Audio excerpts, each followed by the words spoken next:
So DNA analysis has been around since the 70s and 80s. It has been used widely in high-profile cases, but back in the 70s and 80s, it was pretty unreliable. So, in 1984, 92-year-old Eleanor Northchild was found dead in her apartment.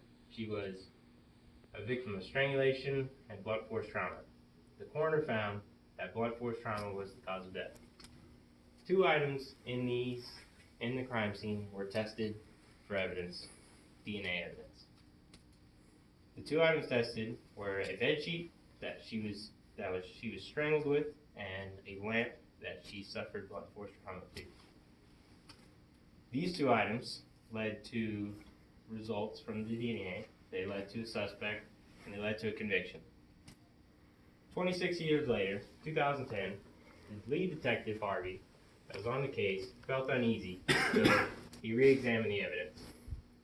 After re-examination, he found two items in the crime scene that he wanted to retest for DNA. And these two items were a cheeseburger wrapper and a knee-high stocking.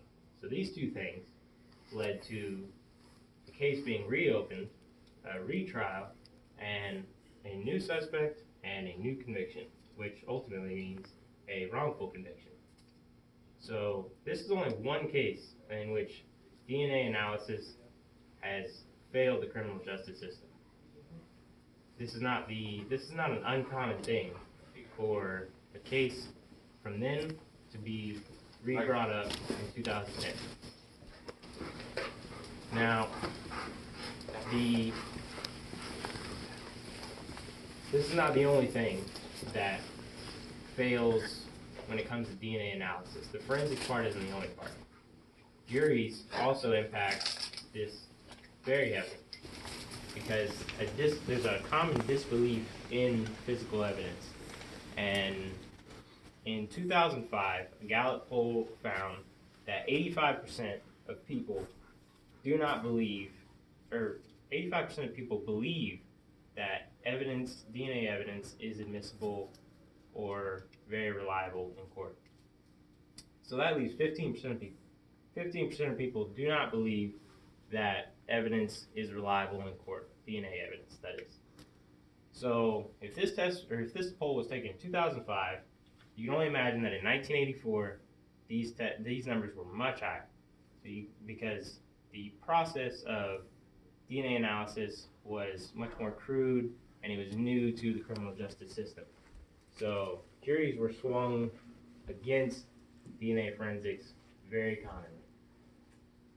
Now, back then we didn't have very many methods of testing DNA. Today we have hundreds of methods.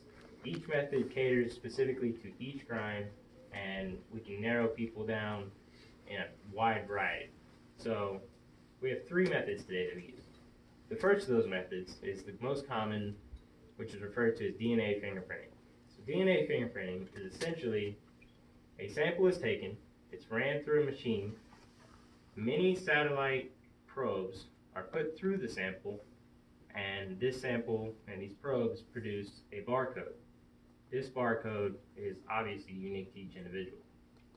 The second method uses only one mini satellite probe, and it produces a series of rectangles. Each rectangle is different in length, and these lengths are measured out very, very specifically to link to one specific person. And the third method is it was used in the 70s and 80s, and they used it mainly for paternity testing because it takes hereditary genes and alleles, and it tests those and compares it to different people. So it's a lot easier to find hereditary values in siblings or in paternity cases than it is amongst a wide variety of people.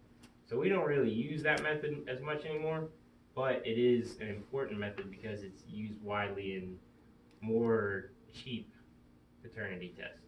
So these three are very important, and these are the main ones that we use in all of our different cases today. In conclusion, DNA testing failed the criminal justice system in the 80s and 70s time and time again. Cases were re-brought up in the past 10 years, and they've been re-examined, and wrongful convictions have come out of the woodwork over and over every day. The key thing to remember is not to just solely believe in forensics, but rather believe in a well-rounded case that includes forensics.